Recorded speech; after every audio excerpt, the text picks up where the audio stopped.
Amen, que Dieu nous bénisse. Merci encore, cher Alain Délé. Merci surtout pour ton émission Nouvelle Tendance. Laisse que le Dieu Tout-Puissant puisse bénir l'œuvre que tu es en train de faire, que les Tout-Puissants puissent te récompenser. Et aujourd'hui, si vous voyez ma présence sur cette chaîne, c'est pour alerter le peuple de Dieu.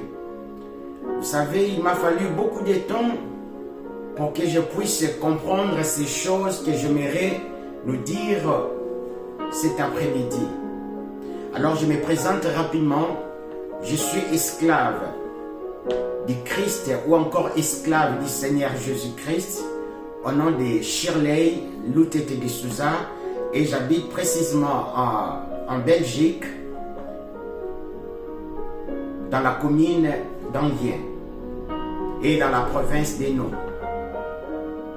Alors, si je viens aujourd'hui passer dans cette belle émission que j'apprécie de loin, c'est juste pour avertir le peuple de Dieu. Vous savez, j'ai passé des temps où je pensais que j'étais dans des liens, où je voyais comme si j'étais bloqué et c'était des choses qui venaient de ma propre famille. Mais en réalité, ce n'était pas ça. En réalité, c'est là où je partais, c'est là où on me faisait ce genre de choses. Donc, en gros, si je dois encore le dire, si je devais rester là où je viens de quitter, je serais en ce moment pasteur. Mais Dieu, par sa grâce, il a vu tout ça et il m'a aimé et il m'a fait sortir de là. Et c'est là où moi je voyais que j'étais dans des liens, mais en réalité, ce n'était pas des liens. En réalité, c'était les mêmes personnes qui créaient ce genre de blagues.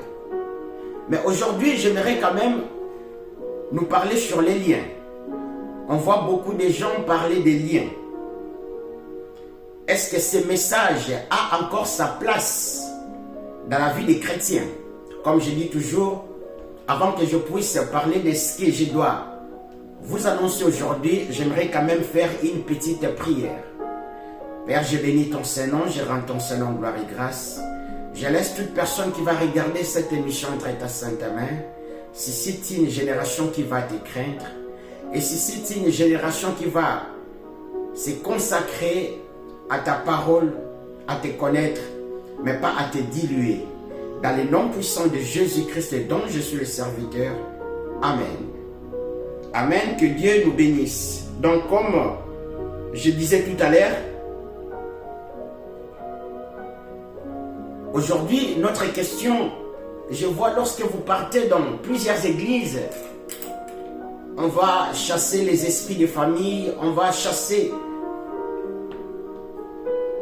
les gens qui sont dans des liens. Amen. Et alors, ma question d'aujourd'hui est de savoir depuis quand le temple de Dieu doit être dans des liens. Je répète, et si je dois encore le dire, les thèmes qu'on va aborder avec toi, cher Alain Délé, depuis quand le temple de Dieu doit être dans des liens. C'est ce qu'on nous annonce dans nos églises lorsque chaque dimanche, on part adorer. Et c'est là où on nous dit que vous êtes dans des liens. Mais j'aimerais quand même nous faire comprendre quelque chose. Dans 1 Corinthiens 6, 19, la Bible dit, j'utilise plus la version Alfred Cohen ou encore Bible amplifiée. Donc si vous le lisez avec votre version, il se peut que moi j'ai des termes un peu approfondis. Donc j'aimerais nous parler sur 1 Corinthiens 6, 19. Que dit 1 Corinthiens 6, 19? Ou bien aurez-vous oublié que votre corps est le sanctuaire même du Saint-Esprit qui vous a été donné par Dieu et qui maintenant demeure en vous? Vous n'êtes donc plus le maître de votre corps et vous ne pouvez pas en disposer à votre gré. Vous ne vous appartenez plus à vous-même. Donc ici, nous venons de comprendre que c'est nous qui sommes le corps. c'est nous qui sommes les temples de Dieu. Donc les temples qui étaient autrefois dans l'ancienne alliance, dans un milieu géographique, les temples qui étaient composés du parvis, du lieu saint et du lieu très saint. Et lorsque Christ est venu, Christ étant le messager qui avait la mission de prendre ces temples, les configurer comme les corps que nous sommes. Donc nous comprenons que dans l'ancienne alliance, ces temples qui étaient du niveau bâtiment, dans la nouvelle alliance, Christ l'a configuré. Et nous voyons dans les trois évangiles dits synoptiques, donc Matthieu, Luc, Marc, et on rajoute encore Jean, lui qui fut les disciples le plus aimé du Christ. Dans les quatre, on voit l'exercice ministériel du Christ en vue de configurer ce temple qui est au niveau bâtiment et de le mettre dans nos corps. Mais aujourd'hui, lorsque vous partez quelque part, on vous dit que tu es dans des liens. Au moment que tu as reçu Christ dans ta vie, est-ce que ce message a encore sa place dans ta vie? Ou encore ce message a encore de place dans nos vies, nous qui partons dans nos églises? La nature nous enseigne-t-elle pas? Alors j'aimerais aborder quelque chose qui va nous ramener rapidement à comprendre ce que je suis en train de dire. Dans l'ancienne alliance, nous connaissons l'histoire du temple, comment l'arche de Dieu a été volée. Ici, je ne parle plus du temple que nous sommes maintenant, mais je parle du temple de l'ancienne alliance, qui était dans des endroits géographiques. Et ces temples-là, on nous raconte une histoire dans 1 Samuel 5, au premier verset. J'aimerais quand même la lire, mais cette fois-ci dans la version Semeur. Je suis bien dans 1 Samuel 5. Que Dieu nous bénisse. 1 Samuel, nous connaissons tous ces prophètes en même temps.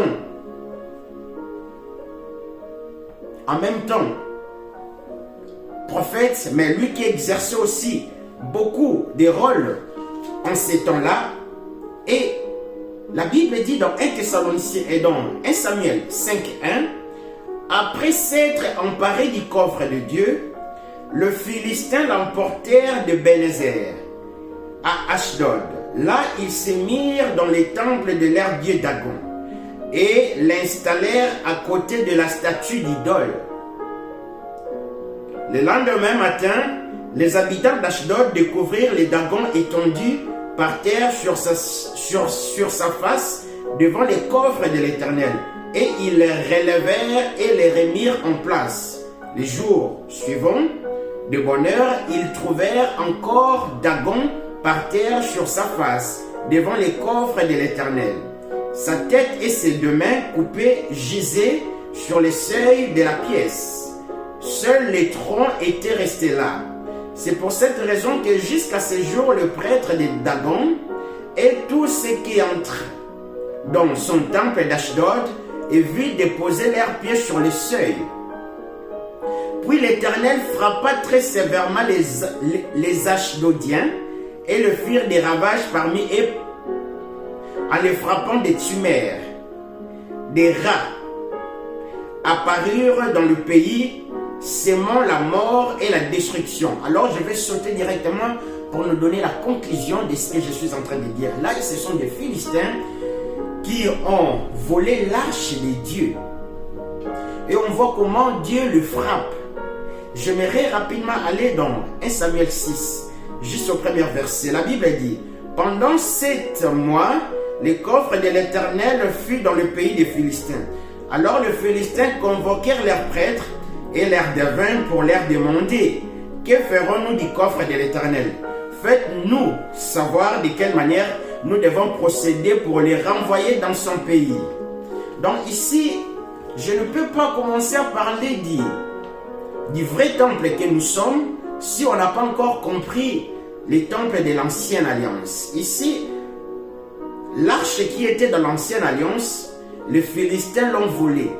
Mais on voit comment Dieu a frappé les Philistins. Maintenant, toi aujourd'hui, quand tu as Christ en toi, et on essaye de t'engober dans certains enseignements, comme tu es dans des liens, tu n'as pas encore compris certaines choses, ma soeur.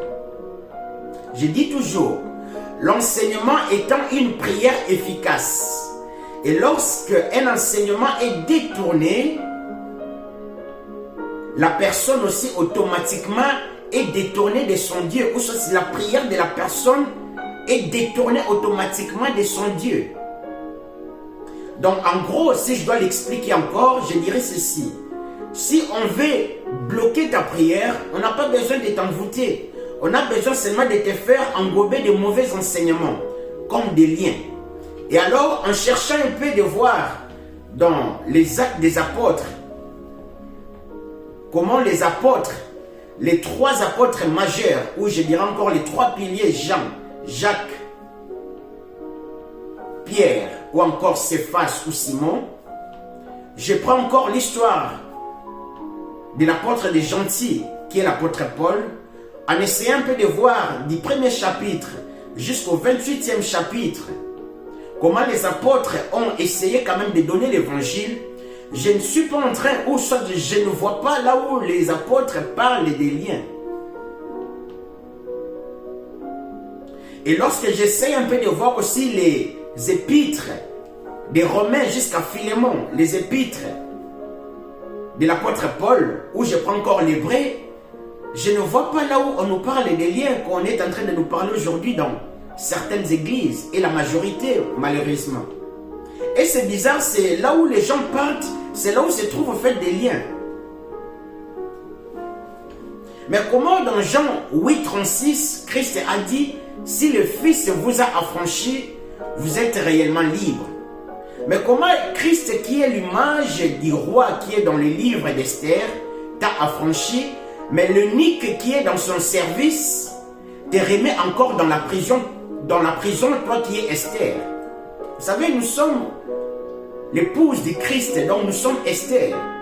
Et lorsque l'unique qui est au service du roi, l'unique, ce sont des gens qui sont, comprenez ce sens spirituel que je suis en train de parler du mot unique, je suis en train de parler de Ephésiens 4:11. Donc les apôtres, les prophètes, les évangélistes, les docteurs ou les enseignants, les bergers ou les pasteurs, ce sont des gens qui doivent te maintenir en fait dans cette liberté. Mais comment les gens ou la majorité cherchent aussi à prendre la même personne que le roi qui est Christ a libéré et essayent de le remettre dans des prisons avec des messages comme des liens.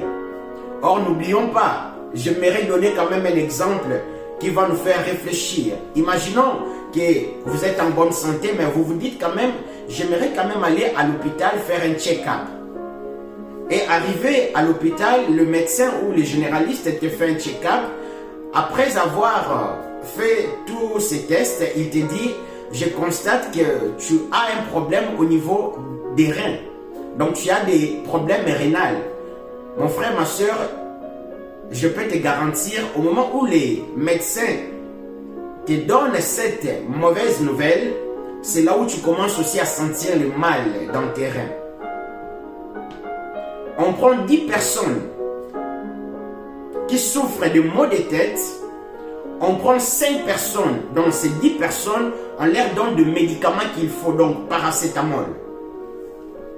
Et les 5 autres, on crée ce qu'on appelle l'effet placebo. Donc cela veut dire, on va prendre des gélules qui n'ont rien à voir avec le médicament, on leur donne, mais on leur dit que ça va soulager quand même le maux de tête que vous avez. Et je peux vous garantir, parmi ces 5 personnes-là qui ont pris des gélules qui n'ont rien à voir avec des médicaments, il y a peut-être 4 ou 3 qui seront encore guéris. L'effet placebo. Et lorsque toi tu pars dans une église, tu as Christ, on te dit, tu es dans des liens. Tu l'acceptes, mais c'est tout à fait normal. Tu viens d'accomplir le principe, l'un des principes de la foi. Parce que la foi ne veut pas seulement que tu puisses croire, comme dit Hébreux 11:1. Or, la foi est une ferme assurance des choses qu'on espère et une démonstration de celles qu'on ne voit pas. La phrase commence par or. Donc cela veut dire dans or, ce qu'on nous dit dans Hébreux 11, on nous montre l'idée, la seconde idée.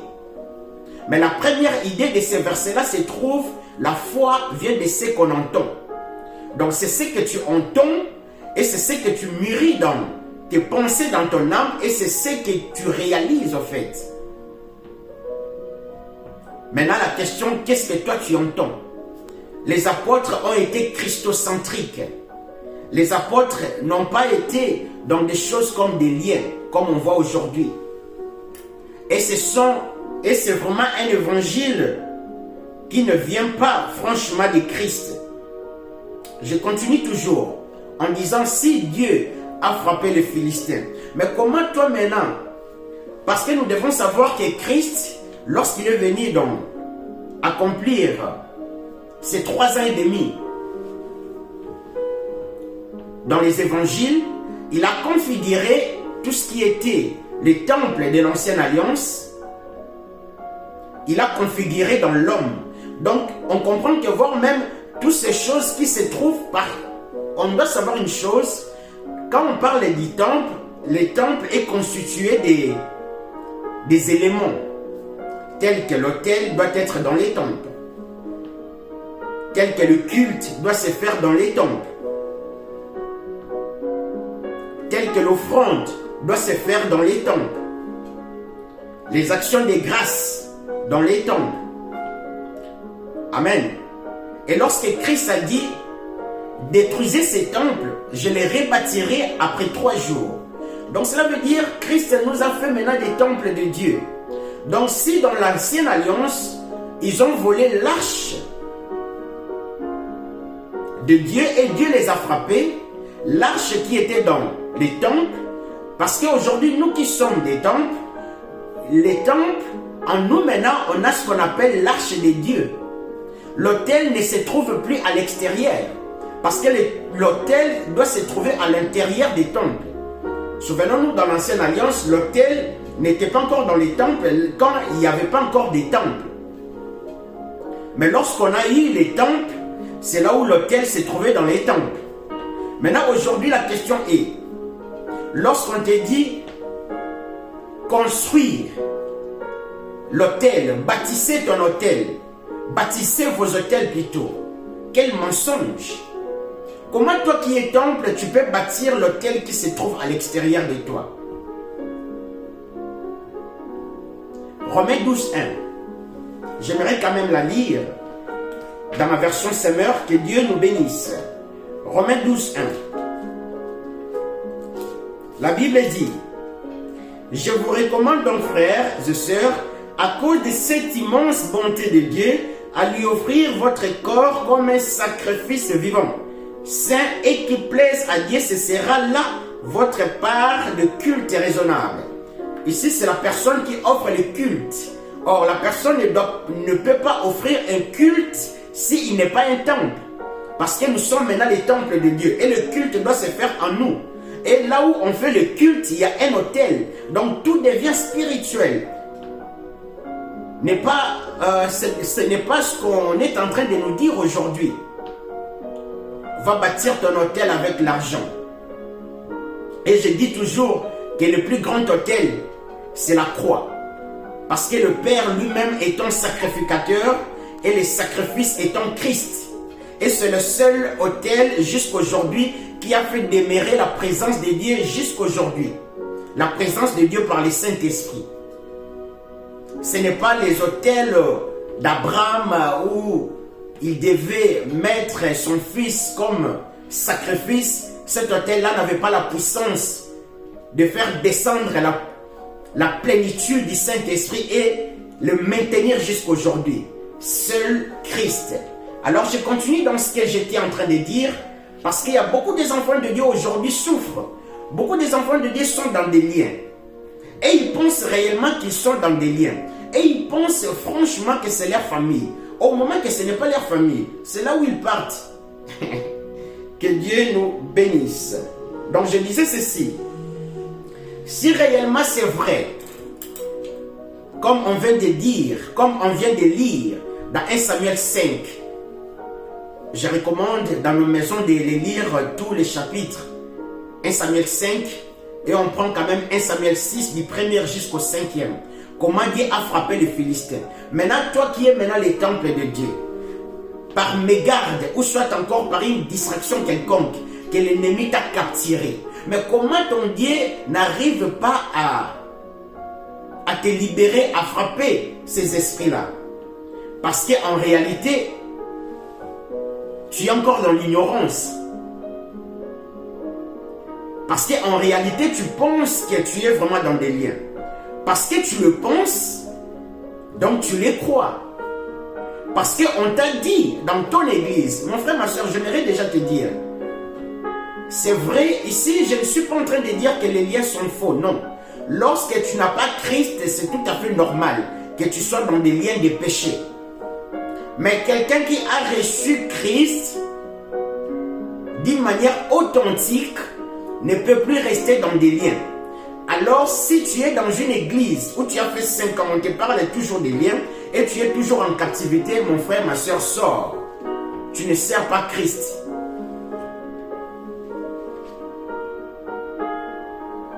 Je continue ce que j'étais en train de dire. On prend Épître aux Romains 2, 14, 15. Je pose quand même le fondement de ce que je suis en train de dire. Romains 2, Épître aux Romains 2, 14 à 15. Que nous dit la Bible? La parole de Dieu dit, en effet, lorsque les païens qui n'ont pas la loi de Moïse accomplissent naturellement ce que demande cette loi, ils se tiennent lieu de loi à eux-mêmes, alors qu'ils n'ont pas la loi. Ils démontrent par leur comportement que les œuvres demandées par la loi sont inscrites dans leur cœur. Leur conscience en témoigne également, ainsi que les raisonnements par lesquels ils s'accusent ou s'excusent les uns les autres. Ici, l'apôtre Paul est en train voire même de parler sur ces contextes. Il est en train de parler des gens qui sont des païens, des incirconcis. Lorsque les circoncis arrivent à faire quelque chose de bonne œuvre, on comprend qu'en eux, il y a quand même cette conscience-là de la loi qui est écrit plutôt dans leur cœur. Maintenant, nous qui avons Christ, je sais bien qu'on a la loi de la foi. Mais toi qui as d'abord, je ne parle pas d'abord de celui qui a Christ. Imaginons un païen qui arrive à faire quand même du bien. Donc, on comprend par ces versets dans l'Épître aux Romains 2, 14, 15 que les œuvres de la loi est écrit dans son cœur. Il a ce qu'on appelle la conscience. Dieu parle au travers, le Créateur parle au travers de sa conscience. Donc la loi qui était dans l'ancienne alliance, d'une manière physique, aujourd'hui dans nos esprits, cette loi est écrite dans nos esprits. Donc cela veut dire l'arche aussi, qui était d'une manière physique, l'arche de Dieu qui est un témoignage, qui est en nous maintenant d'une manière spirituelle. Mais comment on te dit que l'ennemi t'a mis dans des liens et on t'enseigne que ce sont les gens de ta famille. On te dit que c'est ta mère, on te dit que c'est ton père, on te parle que c'est tes frères. Mon frère, ma soeur, tu peux avoir plusieurs révélations. Tu peux avoir la révélation sur la Bible, sur la parole de Dieu, c'est bien. Mais tant que tu n'as pas encore eu la révélation sort de la famille de ton père, ou tant que tu n'as pas encore eu la révélation, c'est quoi une famille, je ne parle pas de nos familles biologiques, non. Je parle des choses que tu vois la nuit, que tu es en train de voir ton père. Non, ce n'est pas ton père, c'est là où tu pars. C'est eux qui font ce genre de blagues. Que Dieu nous bénisse. Donc on comprend que c'est en nous.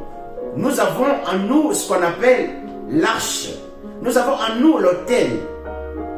Nous avons en nous dans notre lieu très saint qui est nos esprits, là où on doit offrir un culte raisonnable à Dieu, qui est l'autel en nous. Amen. Et nous avons en nous un endroit pour faire nos cultes. Maintenant, imaginons, on te dit que tu es dans des liens. Donc cela veut dire que Satan est venu, il t'a mis dans des liens, mais non seulement toi, il a pris aussi les temples de Dieu qui est en toi, il les met aussi dans des liens. Et ce sont des bêtises qu'on est en train de dire au peuple de Dieu. Je continue Luc 22, 31 à 32. Et je pense que je m'arrêterai là pour aujourd'hui. Luc 22, 31 à 32.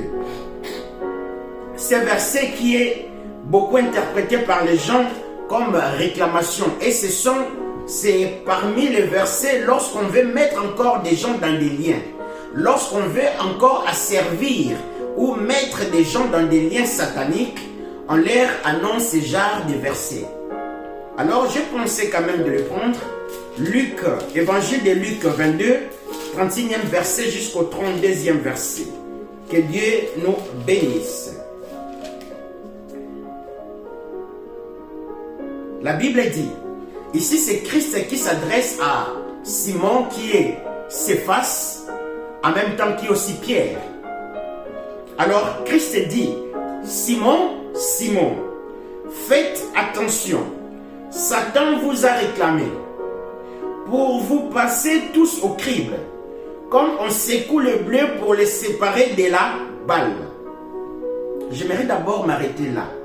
Lorsqu'on voit les 31e versets du 22e chapitre de l'évangile de Luc, on pense que Satan réclame vraiment Pierre pour le mettre dans des liens comme on est en train de nous annoncer l'évangile aujourd'hui. Surtout en Afrique et surtout précisément dans mon pays Congo. Là, ce sont les passages où les gens qui sont dans les délivrances, dans le ministère de délivrance, aiment aborder ce genre de choses. Mais pour comprendre quel type de réclamation que Christ a annoncé à Pierre, il faut quand même lire les 32e versets. La Bible dit, donc je continue, je suis toujours dans Luc 22, 31e verset au 32e verset. La Bible dit, maintenant je prends le 32e. Mais moi, ici Christ maintenant s'adresse toujours à Pierre, il dit, mais moi, j'ai prié pour toi, pour que la foi ne vienne pas à te manquer. Donc on comprend que la réclamation de Satan se cache dans ce que Christ dit. Il ne faut pas t'arrêter seulement, j'entends beaucoup de gens dire, mais Satan a réclamé Pierre. Mais Satan a réclamé Pierre dans quel mode au fait? Dans quel mode? Satan réclame Pierre pour un sujet. Parce que Satan savait que Pierre était l'un des piliers de l'église. Pierre, Jacques et Jean, qui furent les trois. Les trois dans ce petit cercle du Christ. Mais on comprend le rôle qu'avait Pierre. Le rôle qu'avait Pierre, c'était le rôle de conduire l'église aussi. Amen. Étant que la tête, Satan voulait détourner la foi de Pierre. Donc Satan ne réclamait pas Pierre comme on est en train de nous dire aujourd'hui. Tu dois prier parce qu'on te réclame dans le monde des ténèbres. Tu es dans des liens. Non. Satan réclamait pour détourner la foi de Pierre. Donc ce verset de Luc 22, 31, 32 nous donne deux indices presque. Nous donne deux indices. Ce verset de Pierre nous donne deux indices. Premier, il nous dit, moi j'ai prié pour toi afin que ta foi ne vienne pas à manquer. Le jour où tu seras revenu à moi, fortifie tes frères. Que Dieu nous bénisse. Le jour où tu seras revenu à moi, fortifie tes frères. J'aimerais nous dire, première chose, Satan réclame la foi de Pierre. La seconde chose, nous devons savoir, mon frère, ma soeur, ici nous sommes dans l'évangile. Pierre n'est pas encore revêtu de la puissance du Saint-Esprit. Ici, Christ n'est pas encore mort. Ici, Christ est pendant ses 3 ans et demi de ministère. il faut maintenant que dans l'acte des apôtres 2, le Saint-Esprit descende dans la vie de Pierre. Et on va voir la différence entre ces versets et lorsque le Saint-Esprit habite dans la vie de Pierre et lorsque Pierre commence à manifester la puissance de l'Esprit. Aujourd'hui, vous allez entendre beaucoup de gens, moi je suis dans des liens de famille, mon frère, ma soeur, si tu quittes là où tu es, tu cherches Dieu comme il faut, tu ne seras plus dans des liens de famille. C'est là où tu es, c'est là où on te fait ce genre de blagues. Tu penses vraiment que le Saint-Esprit viendra te montrer que ton père est sorcier. Quelle bassesse. Le Saint-Esprit commence à te montrer que ton père est sorcier. Que Dieu nous bénisse. Alors, j'aimerais prendre ces derniers versets afin de clôturer cette émission. Que Dieu nous bénisse. J'aimerais prendre Actes des Apôtres 5 à 15.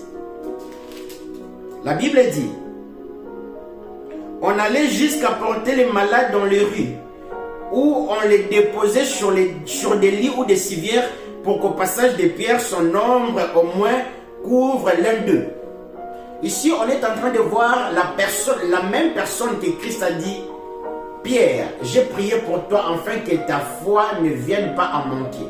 Mais lorsqu'il a été revêtu par la puissance de l'Esprit dans l'acte des apôtres 2, et on voit dans l'acte des apôtres 5 à 15, on ne pouvait plus parler de l'apôtre Paul qui était dans des liens.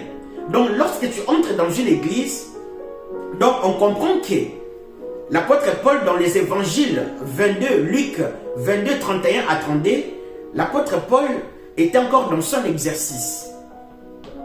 Donc c'est comme si on disait à un païen ou à quelqu'un où on cherche encore à les convertir, on essaye de lui dire que tu es dans des liens, mais c'est tout à fait normal.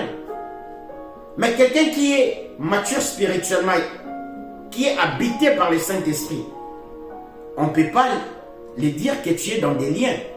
Et si aujourd'hui beaucoup des enfants de Dieu sont en captivité par certains eunuques, les eunuques, pas tous les eunuques, mais certains eunuques qui ne sont plus dans la vérité, ont quand même mis certains enfants de Dieu dans leur prison. Ma prière d'aujourd'hui, que Dieu puisse te libérer de ce genre de choses. Que Dieu puisse te libérer de ce genre de choses. Vous savez, je dis toujours une chose. Ce n'est pas nous qui partons à l'église. Vous savez, si tu as compris ça de cette manière, tu n'as pas encore compris certaines choses, il me semble. Lorsque quelqu'un pense que c'est lui qui part à l'église, il y a un problème. Lorsque tu te dis que je pars à l'église, donc cela veut dire que cette église-là existe avant que toi tu partes. Non.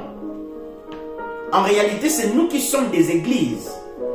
C'est en se réunissant, c'est là où nous créons au fait l'église dite, l'ensemble au fait, d'une manière, endroit ou géographique. Et aujourd'hui, beaucoup des enfants pensent qu'ils adorent Dieu. Il n'y a aucun apôtre, aucun prophète nous a parlé de ce genre de choses. Je prends seulement l'exercice de l'acte des apôtres. C'est là où le Saint-Esprit commence à se manifester dans nos vies, comme il s'est manifesté dans la vie des apôtres. Et je vois aucun apôtre qui nous a parlé des liens. Donc aujourd'hui, si tu es dans une église où on te parle des choses des liens, c'est vrai ma soeur, comme je viens de le dire, tu vas commencer aussi à avoir des choses la nuit, des liens. Parce que c'est tout à fait logique, parce que tu donnes ton oreille à une sémence. Et cette sémence-là ne vient pas du Saint-Esprit, elle vient du diable. Et la sémence va entrer en toi, va commencer à travailler. Puisque le diable aussi est organisé et rusé, et la nuit tu vas aussi rêver. Ta femme, ton homme, tes parents. Mais en réalité, c'est là où tu as donné. Ton oreille, c'est là où ils te font ce genre de blagues. C'est ainsi ma prière d'aujourd'hui, c'est de savoir chercher la bonne église. Avant de chercher une bonne église, tu dois d'abord comprendre une chose, que c'est toi d'abord qui es une église. Imaginons je dis toujours, il y a des principes qui font qu'on puisse dire que cet endroit est une église de Dieu vivant. C'est lorsque les gens qui sont habités par le Saint-Esprit, ou encore, je peux encore le dire autrement, c'est lorsque les gens qui sont des églises se réunissent. C'est là où on peut dire, là je viens de l'église. Mais là, imaginons 80 personnes qui se réunissent et il n'y a aucune personne entre eux qui est une église. À l'œil nu, selon les hommes, ils verront qu'ils viennent de l'église. Mais spirituellement, ce n'est pas une église. Que Dieu nous bénisse. C'était votre humble frère Shirley Lutete de Souza. Ma mission, ce n'est pas d'ouvrir une église, mais ma mission, c'est de faire comprendre au peuple de Dieu que c'est eux qui sont des églises. Que Dieu nous bénisse. Si Jésus-Christ ne revient pas, à nous revoir encore, je pense, cher frère Alain Délé, avec un nouvel épisode. On se verra par la grâce de Dieu si Jésus-Christ ne revient pas. Que Dieu nous bénisse. J'aimerais quand même clôturer par cette prière. Père, je bénis ton Saint-Nom. Je rends ton Saint-Nom gloire et grâce. Je laisse toute personne qui a suivi cette émission par ta grâce. Laisse que tu puisses nous ouvrir ta connaissance. Laisse que tu puisses nous donner ton esprit de consécration. L'esprit de consécration à ta parole, à se consacrer à ta volonté et à ne pas diluer ta parole, Père. Dans le nom puissant de Jésus-Christ, dont je suis le serviteur, suscite une génération qui te servira avec crainte. Et s'il y avait quelqu'un qui était malade, par le nom puissant de Jésus-Christ, dont je suis le serviteur, qu'il reçoive sa guérison maintenant, dans le nom puissant de Jésus-Christ. Amen. Amen. Que Dieu nous bénisse. C'était votre frère humble Shirley Lutete de Souza. Merci beaucoup.